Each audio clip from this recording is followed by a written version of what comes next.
చిన్న ప్రార్థించుకొని వాక్యదానం చేద్దాం. కృప కలిగిన మా కన్న తండ్రి, మహోన్నతుడైన మా దేవ, నీ యొక్క పరిశుద్ధమైన పాదాలకు నమస్కారం తెలియచేస్తూ ఉన్నాం. మరొక ఆదివారాన్ని మాకు దయచేసినందుకు స్తోత్రాలు. చదవబడుతున్న యొక్క లేఖన భాగంలో నుంచి మాతో మాట్లాడండి. వినగల చెవులు, గ్రహించగల మనస్సును దయచేయండి. అభ్యంతరపరచ చూచే సాతాను, దురాత్మ, చీకటి శక్తుల ప్రభావాన్ని తొలగించండి. నీ పక్షాన నీవు నిలబెట్టుకున్న నీ దాసునైనా నేను అల్పజ్ఞుడను, పాపిని, నిష్ప్రయోజకుడను. కేవలం నీ ప్రేమ, నీ కృపచేత మాత్రమే నువ్వు నిలబెట్టావు. మా అందరితో మాట్లాడి మాకు నేర్పించమని ప్రభు అయిన యేసుక్రీస్తు పేరిట ఈ ప్రార్థన మీకు సమర్పిస్తున్నాము తండ్రి, ఆమెన్. ప్రేమైన దేవుని పిల్లరా, యేసు ప్రభువు ఆయన యొక్క రెండవ రాకడకు ముందు ఏం జరుగుతుందో ఆ యొక్క సూచనలు మనకు చెప్పాడు. వాటిలో కొన్ని గత వారంలో మనం ధ్యానం చేశాం. మిగతావి కొన్ని ఈ వారంలో ధ్యానం చేద్దాం. మత్తయి సువార్త 24వ అధ్యాయము 25. ఇదిగో ముందుగా నేను మీతో చెప్పి ఉంచేసారా. యేసు ప్రభు మనకు ముందుగా చెప్పేశాడు. అంటే పరలోకపు దారిలోనికి వెళ్ళడానికి అన్ని మనం తెలుసుకొని ఉండాలి. యేసు ప్రభు ఏమేమి చెప్పాడో అవన్నీ తెలుసుకొని ఉండాలి. తెలుసుకోకపోతే ఏమవుతుందంటే పరలోకపు మార్గంలో నుంచి మనల్ని తప్పించే వాళ్ళు భూమి మీద ఉన్నారు. ఇది మర్చిపోయారా? అసలు మనం పరలోకానికి వెళ్ళాలనుకుంటే పరలోకం నుంచి తప్పించే వాళ్ళు భూమి మీద ఉన్నారు. మీకు అర్థం కావడానికి చిన్న ఉదాహరణ చెప్తారు. డబ్బులు, బంగారం ఇదంతా కూడా ప్రయాణం వెళ్ళేటప్పుడు ఎట్లా జాగ్రత్తగా పెట్టుకుంటారా, లేకపోతే ఎక్కడట్టు పెట్టుకుంటారమ్మా? డబ్బులు, బంగారం ఎట్లా పెట్టుకుంటారు? జాగ్రత్తగా పెట్టుకుంటారా? ఎవరు తీసుకెళ్తారమ్మా అంత జాగ్రత్త? మీకు ఎవరైనా తీసుకెళ్ళారు ఉన్నారా? భూమి మీద దొంగలు ఏమైనా ఉన్నారా? మీ యొక్క విలువైన డబ్బు, మీ యొక్క బంగారం అంతా దోచుకెళ్ళేటటువంటి మోసగాళ్ళు భూమి మీద ఉన్నారు. కాబట్టి వాళ్ళు ఏమన్నా కనబడతారా? ఇక్కడ పైన ఏమైనా రాసి ఉంటుందా, నేను దొంగని, నేను చైన్లు కొట్టేసేవాడిని, నేను పర్సులు కొట్టేసేవాడిని అని ఏమన్నా కనబడతారా? కనబడరు. ఎట్లుంటారు చూడటానికి? మన పక్కనే వచ్చి ప్రయాణికుల్లాగా ఉంటారు. ప్రయాణికుల్లాగా ఉండి మభ్యపెట్టి దోచేస్తుంటారు. చూసారా? కనుక మనం డబ్బు, బంగారం తీసుకెళ్లేటప్పుడు జాగ్రత్త పడతాం. ఎందుకు? దొంగలు ఉంటారని. ఇంత చిన్న విషయం మనకు అర్థమైతే, పరలోకం అంటే దేవుడు ఉండే లోకం, నిత్య జీవం. ఆ లోకానికి మనం ప్రయాణం అయితే, మనం వెళ్ళాలనుకుంటే మనల్ని ఆ లోకంలోంచి దారి తప్పించే వాళ్ళు ఎవరు ఉంటారు. దానికి ఉదాహరణ మీకు చెప్తాను. అలా డబ్బు, బంగారం తీసుకెళ్లేటప్పుడు దొంగలు ఎలాగైతే ఉంటారో, పరలోకానికి వెళ్ళేటప్పుడు మిమ్మల్ని పరలోకం నుంచి తప్పించడానికి కొంతమంది ట్రై చేశారు. ఇప్పుడు నేను చెప్తాను, అది మీకు బాగా అర్థమవుతుంది. గుర్తుపెట్టుకోండి. ఇదిగో, ఆ చర్చికి వెళ్ళవాకండి. ఈ మాటలు ఎప్పుడైనా వినబడ్డా లేదా? ఇదిగో, ఆ ప్రార్థనకి వెళ్ళవాకండి. ప్రార్థనకి వెళ్తే కుదరదు. ఓకే, ఇదిగో ఈరోజు బంధువులు వచ్చాం, మమ్మల్ని వదిలేసి నువ్వు వెళ్తే ఎట్టాగా? అంటే చర్చికి, ఆరాధనకు, ప్రార్థనకు, బైబిల్ చదవడానికి మీకు ఒకవేళ ఆటంకం ఎవరైనా కలగ చేస్తుంటే మీరు గుర్తుపట్టాల్సింది ఏంటంటే వాళ్ళే దొంగలు. ఏ దొంగలు? సాతాను పంపిన దొంగలు. ఓకే, మరి లోకంలో ఎలాగైతే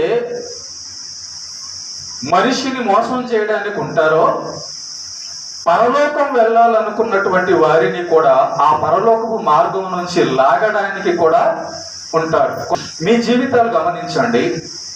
మీరు మందిరాలకి, దేవుని సన్నిధికి, ప్రార్థనకు, వాక్యం చదివేటప్పుడు ఎవరెవరు ఆటంకంగా ఉన్నారో, ఎవరెవరు అభ్యంతరంగా ఉన్నారో ఒకసారి ఆలోచించండి. ఎవరైతే దేవుని సన్నిధికి, దేవుని మందిరానికి ఆటంకాలుగా ఉన్నారో అవన్నీ కూడా పరలోకం నుంచి లాగే ప్రయత్నాలే. అదంతా కూడా పరలోకం నుంచి లాగే. సాతాను ఒకనాటి ప్లాన్లు వేయడు, గుర్తుపెట్టుకోండి. సాతాను వాడికి కావలసిన టార్గెట్ ఏంటంటే నిన్ను ఎలాగైనా ఏ దారిలోనైనా పరలోకంలోంచి లాగేసేయాలి, పక్కకు తప్పించాలి. వాడు చాలా వేషాలు వేస్తాడు, చాలా మోసాలు చేస్తాడు. తర్వాత కాబట్టి ఎవరైనా ఇదిగో ముందుగా నేను మీతో చెప్పి ఉన్నాను, కాబట్టి ఎవరైనాను ఇదిగో అరణ్యములో ఉన్నాడని మీతో చెప్పినాను వెళ్ళకుడి, ఇదిగో లోపల గదిలో ఉన్నాడని చెప్పినాను నమ్మకుడు. ఏమంటే యేసు ప్రభు ఈ మాటలు చెప్తున్నాడంటే ఒకసారి ఆలోచించండి. కొంతమంది వచ్చి ఏం చెప్తారంట అంటే ఇదిగో యేసు ప్రభు లోపల ఉన్నాడు. ఎక్కడున్నాడు? ఇదిగో అరణ్యములో ఉన్నాడని చెప్తారట. అంటే అక్కడ చెప్పేవాళ్ళు వస్తారా? అబద్ధం చెప్పేవాళ్ళు వస్తారా? భ్రమపరిచే వాళ్ళు వస్తారా? పరలోకపు దారిలోంచి లాగే వాళ్ళు వస్తారా? చెప్తున్నాడు యేసు ప్రభు, ఇలా సాతాను ఇలా కూడా మోసం చేస్తాడు, నమ్మబాకండి అంటున్నాడు.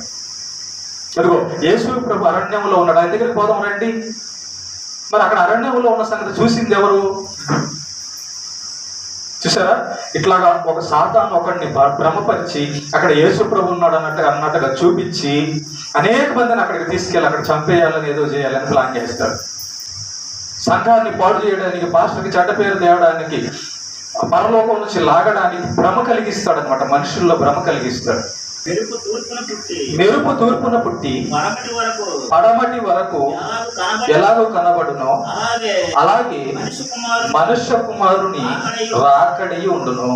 పీనుగు ఎక్కడ ఉన్నదో అక్కడ గద్దలు పో. యేసు ప్రభు ఎలా వస్తాడంటే తన రెండవ రాకడలో చెప్తున్నాడు, జాతర ఆయన భవిష్యత్తు చెప్తున్నాడు. నేను ఎలా వస్తాను, నా రెండవ రాకడ ఎలా ఉంటుందంటే అదిగో ఆ ఇంట్లో లోపల యేసు ప్రభు ఉన్నాడు, అదిగో ఆ ఊర్లో యేసు ప్రభు ఉన్నాడు, ఆ కొండల మీద యేసు ప్రభు ఉన్నాడని కొంతమంది చెప్పడానికి వస్తారు. మిమ్మల్ని భ్రమపరచడానికి, మిమ్మల్ని చంపడానికి, మిమ్మల్ని తొలగించడానికి వస్తారు. అది నమ్మొద్దు. నేను ఎలా వస్తాను అని చెప్పి యేసు ప్రభు అంటున్నాడంటే ఇదిగో మెరుపు చూడండి. మెరుపు అందరికి కనబడిద్దా లేదా? కనబడిద్దమ్మా. ఎక్కడ కనబడింది మెరుపు? భూమి లోపల, ఆకాశంలోనా? కదా. మెరుపు ఎలాగైతే ఊర్లో ఉన్న వాళ్ళందరికీ కనబడిద్దో ఆకాశంలో, అలాగే నా రాకడ కూడా ఉండును అన్నాడు. అంటే యేసు ప్రభు వచ్చేది, యేసు ప్రభు యొక్క రాకడ ఈ భూమి మీద ఉన్న ప్రతి మనిషి కూడా చూస్తాడు. చూసారా? సూర్యుడు వచ్చేది అందరికి కనబడుతుందా? కనబడుతుంది. అలాగే యేసు ప్రభు వచ్చేది కూడా భూమి మీద ఉన్న ప్రతి ఒక్కరికి కూడా ఆ క్షణంలో, అంటే యేసు ప్రభు అట్లా రావడం అనేది అందరికీ కనబడుతుంది. అప్పటి వరకు ఇదిగో అరణ్యంలో ఉన్నాడని ఎవరని చెప్పినా, ఆ గదిలో ఉన్నాడని ఎవరని చెప్పినా నమ్మొద్దు అంటున్నాడు. 29 ఆ దినముల శ్రమ ముగిసిన వెంటనే చీకటి సూర్యుని కమ్మును, చంద్రుడు కాంతినీయడు, ఆకాశము నుండి నక్షత్రములు రాలును, ఆకాశమందలి శక్తులు కదలింపబడును. చూసారా? యేసు ప్రభు రాకడక ముందు శ్రమలు వస్తాయి. యేసు ప్రభుని నమ్ముకుంటే కోటాను కోట్లు వజ్ర వైఢూర్యాలు పడిపోవు ఇంట్లో.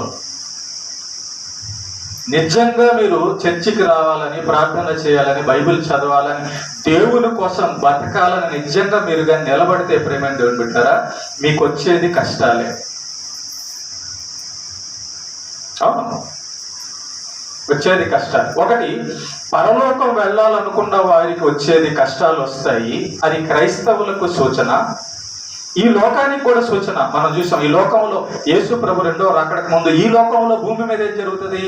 అక్కడక్కడ యుద్ధాలు వస్తాయి, అక్కడక్కడ కరువు కాటకాలు వస్తాయి. ఇవన్నీ కూడా యుద్ధ సమాచారాల గురించి మనం వింటాం. మనుషులందరూ ఒకరి మీద ఒకరికి కొట్టుకోవడం చూస్తాం. ఇదంతా సూచన అని చెప్పి అన్నాడు. కాబట్టి సూర్యుని చీకటి కమ్మును, చంద్రుడు కాంతి ఇవ్వడు. ఇవన్నీ కూడా మనకి సూచనలుగా కనబడుతూ ఉంటాయి యేసు ప్రభు యొక్క రాకడకు ముందు. ఇంకా అండి, ఆకాశమందలి శక్తులు కదిలింపబడును. ఆ యొక్క ప్రకృతిలో జరిగే మార్పులన్నీ కూడా మనం గమనించాలి. మీరు గమనిస్తున్నారా? యేసు ప్రభు యొక్క రాకడకు ముందు జరిగే మార్పులన్నీ గమనిస్తున్నారా? మేము చదువుకున్న రోజుల్లో ఎండాకాలం అంటే ఎండే వచ్చేది, వర్షాకాలం అంటే వర్షమే వచ్చేది, చలికాలం అంటే చలే వచ్చేది. ఇప్పుడు మీ పిల్లల్ని అడుగుతున్నా, స్కూల్ సెలవులు ఇచ్చారా లేదా? ఇచ్చారా? ఏ కాలంలో సెలవులు ఇస్తారు మీకు? వర్షాకాలంలోనో ఎండాకాలంలో? ఏమా? ఎండాకాలంలో ఇస్తారు. ఎండాకాలంలో వర్షాలు పడతాయా? వర్షాకాలంలో వర్షాలు పడతాయా? ఏమా? వర్షాకాలంలో. ఇప్పుడు వర్షాలు పడినాయా లేదా? చూసారా? మారిపోయింది. సూచనలు మారిపోయింది. ప్రకృతి మొత్తం కూడా వేరే విధంగా మారిపోయింది. ఓకే, కనుక అలా వస్తుంది అంటున్నాడు. 30 వచనం. అప్పుడు మనుష్య కుమారుని సూచన ఆకాశమందు కనబడును. అప్పుడు మనుష్య కుమారుడు ప్రభావముతోను మహామహిమతోను ఆకాశ మేఘారుడై వచ్చుట చూచి భూమి మీద ఉన్న సకల గోత్రముల వారు రొమ్ము కొట్టుకుందురు. చూసారా? యేసు ప్రభు యొక్క రాకడ, ప్రియమైన దేవుని బిడ్డలారా, యేసు ప్రభు యొక్క రాకడ భూమి మీద ఉన్న ప్రతి మనిషి కూడా చూస్తాడట. ఆయన భవిష్యత్తు చెప్తున్నాడు, ఆయన ఎలా వస్తాడో, ఆయన రాకడ చెప్తున్నాడు, ఆయన చెప్పింది నిజమని చెప్తున్నాడు. ఏమండి, యేసు ప్రభు తన రెండో రాకడలో వస్తాడన్నది నిజమని నమ్ముదామా? ఎందుకు నమ్ముదాం? ఎందుకు నమ్మాలి మనం? యేసు ప్రభు రెండో రాకడలో వస్తాడన్నది ఎందుకు నమ్ముదాం? దేన్ని బట్టి నమ్ముదాం? చెప్పండి, నాకు ఎవరైనా జవాబు చెప్పండి. యేసు ప్రభు రెండోసారి ఖచ్చితంగా వస్తాడు అనేది నిజం అని నేను నమ్ముతున్నాను అని మీరు అనుకుంటే ఎందుకు నమ్ముతావు? ఎందుకు నమ్ముతారు? ఎందుకు నమ్మాలి?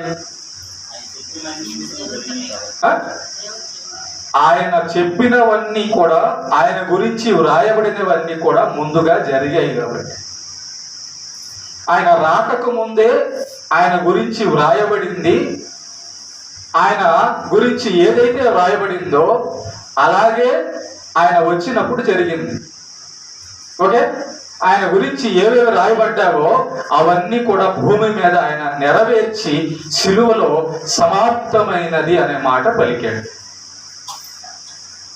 పలుకుతూ ఆరోహణమవుతూ, శిష్యులను తీసుకొని ఆరోహణమవుతూ, మీరందరూ సర్వ సృష్టికి వెళ్ళి స్వార్థం చేయండి, నేను మళ్ళా రెండో రాకడలో వస్తాను అని చెప్పి వెళ్ళాడు.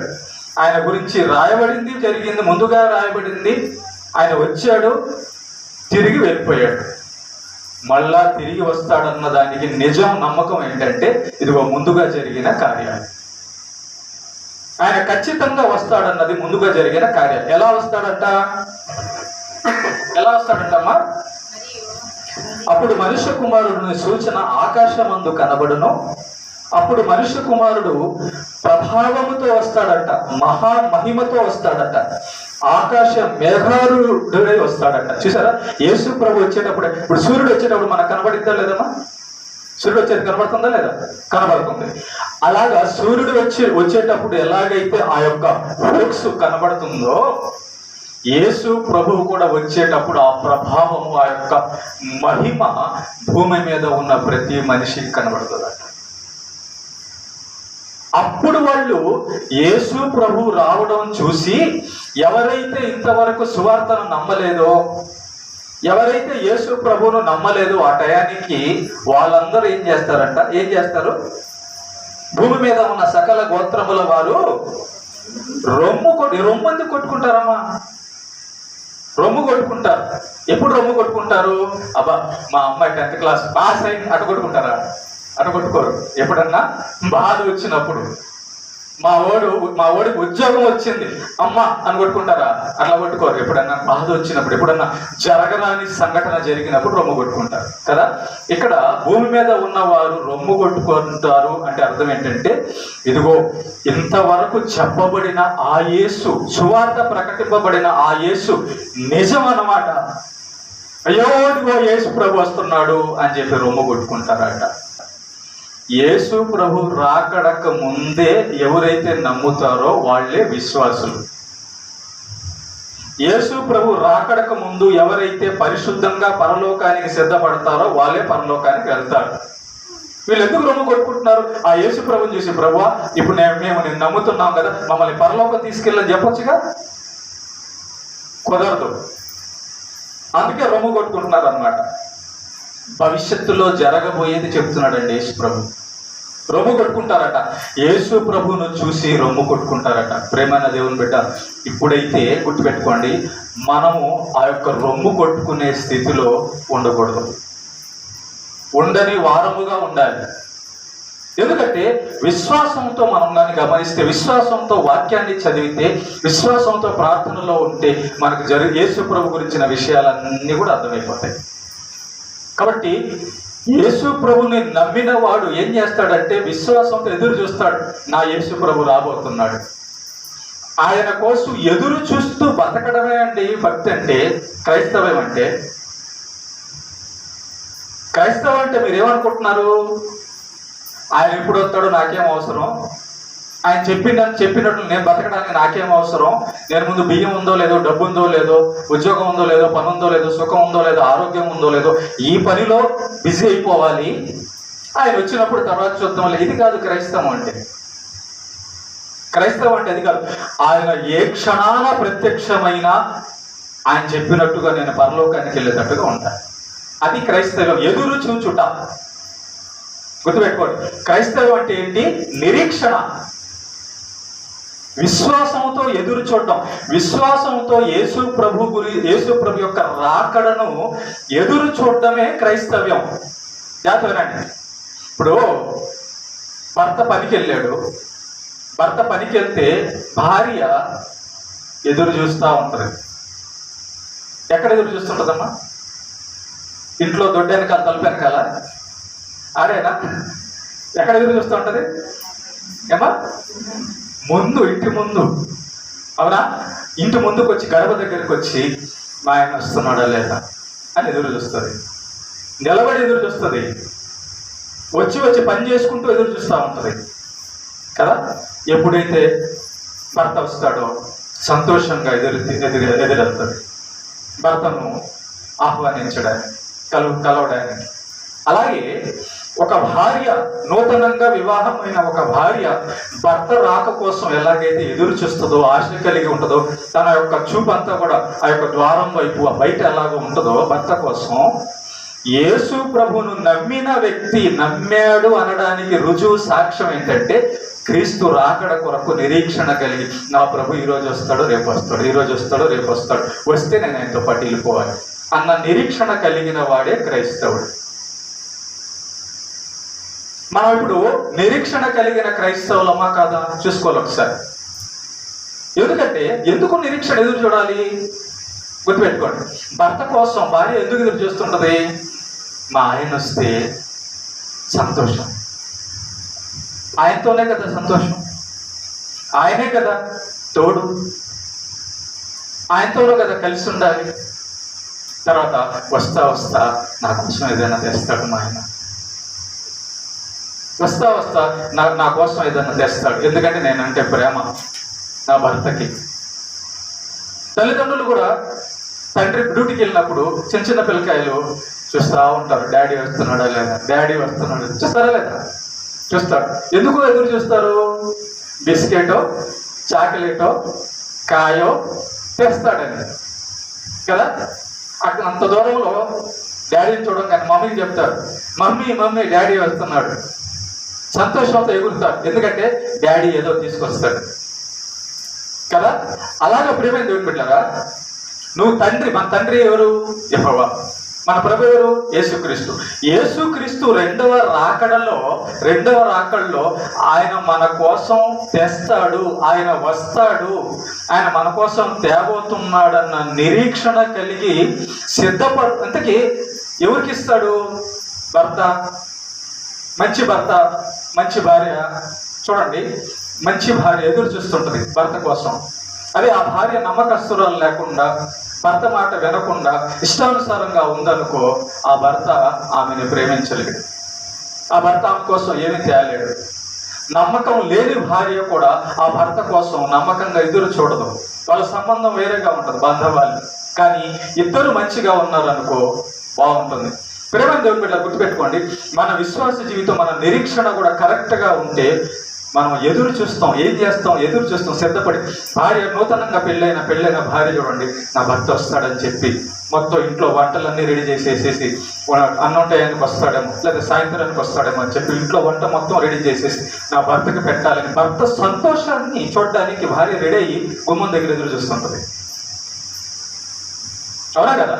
చూడండి, అప్పుడు అలాంటి భార్య కోసం భర్త ఏం చేస్తాడు?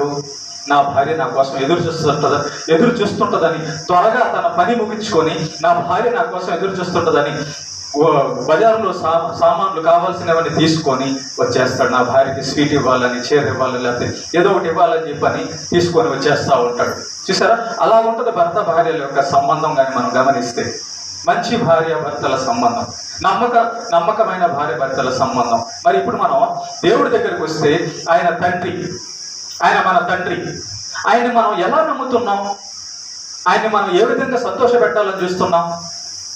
నిజంగా నువ్వు విశ్వాసివైతే నిరీక్షణ కలిగి ఉంటావు. నిజంగా నువ్వు విశ్వాసివైతే యేసు ప్రభుని సంతోష పెట్టాలి. ఏమి ఇస్తే ఆయనకి సంతోషం అవుతుంది? భార్య ఎలాగుంటే భర్తకి సంతోషం అవుతుంది?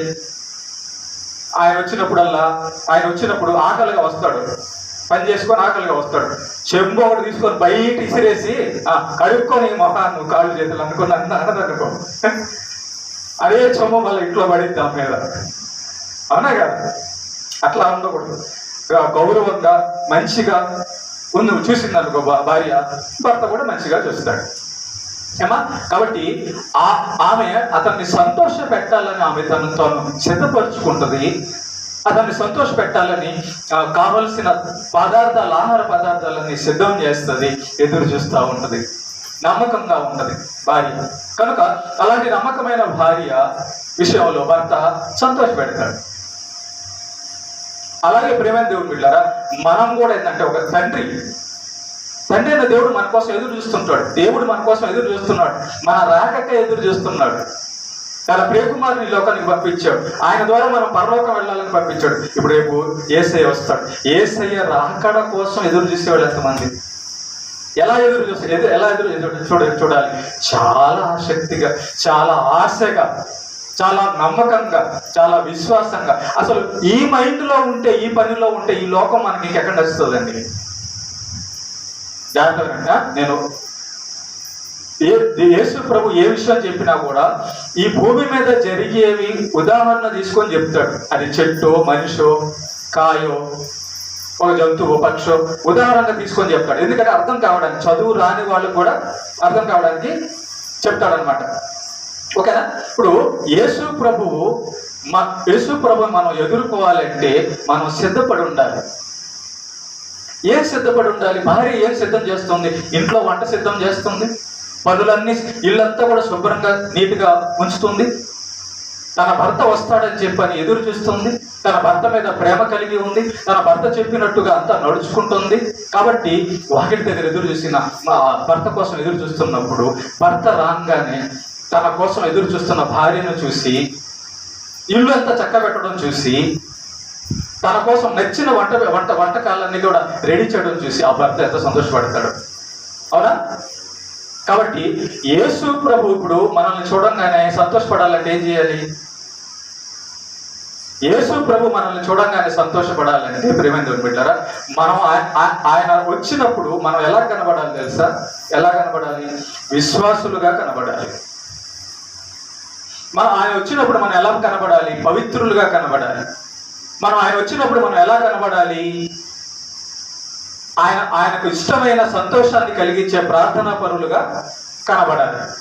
ఒక భార్య తాను సిద్ధం చేసుకున్న భర్త కోసం ఎలాగైతే ఎదురు చూస్తుంటుందో, మనం పరలోకం వెళ్ళడం కోసం, యేసు ప్రభు రాకడ కోసం ప్రేమ దేవుని బిడ్డలారా సిద్ధపడిన వారుగా ఉంటేనే యేసు క్రీస్తు వస్తాడు.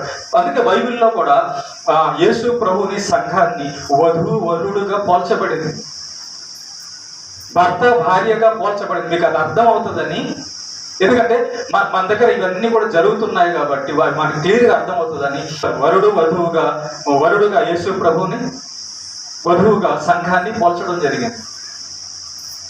ఓకే? కనుక ఇక్కడ మనం చూసినప్పుడు రొమ్ము కొట్టుకునేటటువంటి స్థితిలో మనం ఉండకూడదు. అర్థమైందా? యేసు ప్రభు యొక్క రాకడ ఖచ్చితంగా జరుగుతుంది, ఆయన చెప్పిన భవిష్యత్తు.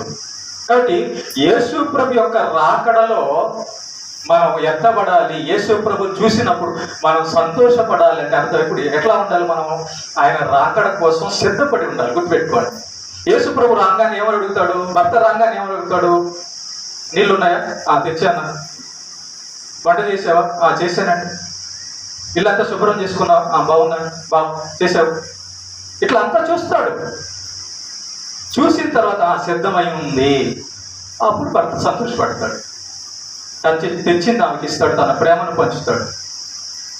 రేపు యేసు ప్రభు రాగానే మనలో ఏం కనబడాలో తెలుసా? నీతి కనబడాలి. యేసు ప్రభు రాగానే మనలో భయభక్తులు కనబడాలి. యేసు ప్రభు రాగానే ఆయన కోసం ఎదురు చూసేటటువంటి ఒక వధువులాగా, ఒక భార్యలాగా మనం గేట్ కట్టించుకొని ఉండాలి. మన హృదయము అనే గేట్ దగ్గర ఆయన కోసం ఆహ్వానం పలుకుతూ నిరీక్షణ కలిగి ఉండాలి. అలా కాకుండా చూడండి, భర్త వస్తున్నాడు. ఇది ఉపమానాల్లో చాలా దగ్గర చెబుతాడు యేసు ప్రభు. 10 మంది కన్యకలు చూసారా? అదంతా కూడా నేను తర్వాత చెప్తాను. ఇక్కడ కానీ మనం గమనిస్తే యేసు యొక్క రాకడ భవిష్యత్తులో జరుగుతుంది అని చెబుతూ ఆ రాకడకు ముందు ఆ క్షణంలో ఏం జరుగుతుందో చెబుతూ ఉన్నాడు. రొమ్ము కొట్టుకుంటారట ఆయన్ని చూసి, అనేక మంది రొమ్ము కొట్టుకుంటారట. నువ్వు రొమ్ము కొట్టుకునే స్థితిలో ఉంటావా, లేకపోతే సిద్ధపడి ఉంటావా? ఆయన్ని చూడంగానే రొమ్ము కొట్టుకోకూడదు, చూడంగానే సంతోషం కలగాలి. భార్య భర్త రాకడను చూస్తూ ఎదురు చూస్తూ రాగానే సంతోషిస్తుంది. ఎందుకంటే నేను నా భర్తకి నచ్చినట్టుగా ఉన్నాను, నా భర్త చెప్పినట్టు నేను చేస్తున్నాను అని సంతోషంగా ఉంటుంది. ఓకేనా? భర్త వచ్చే టయానికి ఎక్కడో లోపల ఏదో పని చేసుకుంటుంది అనుకో, భర్త రాగానే కాళ్ళు కడుక్కోవడానికి నీళ్ళు ఇవ్వాలి కదా. కాళ్ళు కడుక్కోవడానికి నీళ్ళు ఇవ్వాలా లేదా? ఇవ్వాలి. భార్య ఎక్కడో ఇంట్లో దాయాలు ఆడుతుంటారు కొంతమంది, గేములు ఆడుతుంటారు కొంతమంది, టీవీలు సీరియల్ చూస్తుంటారు కొంతమంది. భర్త కష్టపడి ఎండలో వస్తాడు, పని చేసుకొని వస్తాడు. రాగానే నేను మొగలి రేకులు చూస్తున్నాను అనింది అనుకో, వీపు మీద ఇంకొక రేకులు పడతాయి. అవునా? టామర్ రేకులు పడతాయి వీపు మీద. అవునా కదా? అదే ఎదురు భర్త వస్తున్నాడు లేదా ఎదురు చూసి కరెక్ట్గా వెళ్ళి మంచినీళ్ళు చెంబు ఇచ్చింది అనుకో, సంతోషం. కాబట్టి ప్రేమ దేవుడి పిల్లరా, యేసయ్య రాకడక ముందు మనము ఆయన్ని సంతోషపరిచేవారుగా, ఆయన చెప్పినట్టుగా నడుచుకునేవారుగా ఉండాలన్నది దేవుని యొక్క ఉద్దేశం. అందుకే ఇవన్నీ కూడా ఎందుకు చెప్తున్నాడు? మనకు ముందుగా చెప్తున్నాడు. అందుకే ఇక్కడ రాశాడు చూడండి, 25వ వచనం, ఇదిగో ముందుగా నేను మీతో చెప్పి ఉన్నాను అంటున్నాడు. ముందుగా ఎందుకు చెప్పాడు? ముందు ఎందుకు చెప్పాడమ్మా? చెప్పండి ఎవరైనా. యేసు ప్రభు భవిష్యత్తులో జరగబోయేదంతా తన రాకడ గురించి, తన రాకడకు ముందు ఇలా ఉంటుందని ఎందుకు చెప్పాడు? ఎవరైనా చెప్పండి. ఏమా? ఒకటి సిద్ధపడతామని, ఇంకోటి ఉంది మెయిన్గా, సిద్ధపడతామన్నది రెండో పాయింట్, ఇంకోటి ఉంది మెయిన్ పాయింట్. ఎవరైనా చెప్పండి. మెయిన్ పాయింట్ ఒకటి ఉంది, రెండో పాయింట్ సిద్ధపడతారని. చెప్పనా? నేను చెప్పనా? భర్తకి భార్య అంటే ఎంతో ప్రేమ, తండ్రికి బిడ్డలంటే ఎంతో ప్రేమ అండి, తల్లికి బిడ్డ అంటే ఎంతో ప్రేమ అండి. ప్రేమతోనే కదా తినేది తెస్తాడు నాన్న, ప్రేమతో తెస్తాడు. ఏ తండ్రి అయినా కూడా, ఏ తల్లి అయినా కూడా, ఏ భర్త అయినా కూడా ప్రేమతో తెస్తాడు. కాబట్టి గుర్తుపెట్టి, మొట్టమొదటి ఏంటంటే యేసు ప్రభు మనకి ఎందుకు తన రాకడ గురించి ముందుగా చెప్పాడో తెలుసా? మనల్ని ప్రేమించాడు కాబట్టి. ప్రేమ అంటే మనల్ని నరకంలో వచ్చి నరకానికి నెట్టకుండా రక్షించాలని. ఆ ప్రేమను మనం పోగొట్టుకోకూడదు. అంత గొప్ప ప్రేమను, యేసయ్య ప్రేమను, దేవుని ప్రేమను మనం పోగొట్టుకోకూడదు. అందుకు వాళ్ళు రొమ్ము కొట్టుకుంటారు. వాళ్ళు ఎందుకు రొమ్ము కొట్టుకున్నారు తెలుసు? అక్కడ అయ్యో యేసు ప్రభు చూపించిన ప్రేమ ఇంత ప్రేమ, చాలా మంది పాస్టర్లు చెప్పారు, చాలా మంది క్రైస్తవులు చెప్పారు, మా పక్కింటి వాళ్ళు చెప్పారు, యేసు ప్రభు నిజమైన దేవుడు, యేసు ప్రభు నీ కోసం నా కోసం రక్తం కాల్చాడని చెప్పారు. కానీ మేము దాన్ని నమ్మలేదు. ఆ ప్రేమను పోగొట్టుకుంటారు, నరకానికి వెళ్తారు. కాబట్టి ఆ యేసు ప్రభు రాకడ వచ్చినప్పుడు ఆయన నమ్మని వాళ్ళు ఎదురు చూడని వాళ్ళు రొమ్ము కొట్టుకుంటారు. ఆయన ప్రేమను పోగొట్టుకుంటారంటే,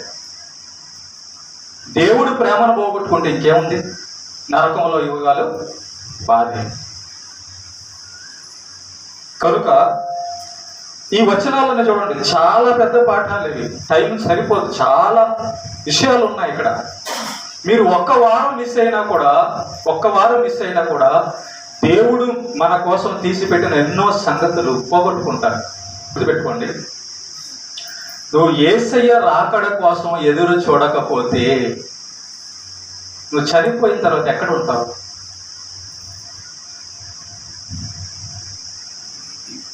ఒకసారి ఆలోచించుకో. నెంబర్ 1. నెంబర్ 2, యేసు ప్రభు యొక్క రాకడ కోసం నువ్వు ఎదురు చూడకపోతే నువ్వు సిద్ధపడవు. ఇందాక మీరు చెప్పారే, ఆయన ఎందుకు ముందుగా ఆయన రాకడ గురించి చెప్పాడు అంటే సిద్ధపడతావని. ఏమండి, భార్య సిద్ధపడటం లేదు అంటే, పెళ్లి కూతురు నేను నగలేసుకోను, కొత్త చీర వేసుకోను, పెళ్లి కూతురుగా సిద్ధపడను అని మొండికేస్తుందంటే అర్థం ఏంటో చెప్పండి అమ్మా. ఆ పెళ్ళంటే ఇష్టమో లేదు, అవునా కదా? ఆ పెళ్ళంటే ఇష్టం లేదు కాబట్టి మొండికేస్తుంటుంది. గుర్తుపెట్టుకోండి, యేసు ప్రభువు నువ్వు నమ్మకపోతే, యేసు ప్రభును ఎవరు నమ్మరో, యేసు ప్రభు చెప్పినట్లు ఎవరు బ్రతకరో వాళ్ళ జీవితాల్లో ఈ సిద్ధపాటు, ఈ నిరీక్షణ ఉండదు. నిర్లక్ష్యం, అపనమ్మకం, అంతే కదా. సొంత ఇష్టం, సాతాను యొక్క భ్రమలో పడిపోయి ఉంటారు. అలాంటి వారందరూ కూడా సిద్ధపడరు. మన జీవితంలో అది కనబడుతుంది. మన చర్చికి వచ్చే వాళ్ళలో దేవుడు ఏం చేస్తుంటాడు తెలుసా? గుర్తుపెట్టుకోండి, చర్చికి వచ్చే వాళ్ళ దేవుడు ఏం చేస్తుంటాడంటే, ఈ క్షణాన నేను వస్తే ఆమె ఇతను లేక ఈమె పరలోకానికి వెళ్ళే విధంగా సిద్ధపడిందా లేదా అని చూస్తాడు. యేసుప్రభు వచ్చాడు అనుకోండి, మన పనులన్నీ గవర్నమెంట్ ఉద్యోగం అయినా ప్రైవేట్ ఉద్యోగం అయినా వదిలేసి వెళ్ళిపోవాలి. యేసుప్రభు వచ్చాడు అనుకోండి, ఈ భూమిని విడిచిపెట్టి వెళ్ళిపోవాలి. యేసుప్రభు వచ్చాడు అనుకోండి, తల్లిదండ్రులను బంధుమిత్రులను విడిచిపెట్టి వెళ్ళిపోవాలి. ఇది ఇక్కడ ఏమో శాశ్వతం ఉంది మనకి? ఏది శాశ్వతం లేదు. కాబట్టి ఏది శాశ్వతం కాదు, భూమి శాశ్వతం కాదు. కాబట్టి శాశ్వతమైన లోకాన్ని తీసుకెళ్ళడానికి యేసుప్రభు వస్తున్నాడు. శాశ్వతంగా మనల్ని ప్రేమించడానికి యేసుప్రభు పరలోకంలో వస్తున్నాడు. ఆ యొక్క లోకానికి తీసుకెళ్ళడానికి వస్తున్నాడు. కాబట్టి అంత మంచి లోకానికి మనల్ని తీసుకెళ్ళడానికి యేసుప్రభు వస్తుంటే, అంత మంచి లోకాన్ని తీసుకెళ్ళడానికి యేసుప్రభు మన కోసం ఆయన ప్రాణం పెడితే మనం ఎలా ఉన్నామండి? రాకడకి ఎదురు చూసిన వారంగా ఉన్నామా? సిద్ధపడిన వారంగా ఉన్నామా? ఆయన్ని ప్రేమించే వారుగా ఉన్నామా? ఒక భార్య, నూతనంగా పెళ్ళైన భార్యలాగా, భర్త కోసం ఎదురు చూసే భార్యలాగా ఉన్నామా లేదా? ప్రేమించే భార్యలాగా, ప్రేమించే భర్తలాగా ఉన్నామా లేదా చూసుకోవాలి. కనుక రొమ్ము కొట్టుకునేటటువంటి స్థితిలో మనము ఉండకూడదు.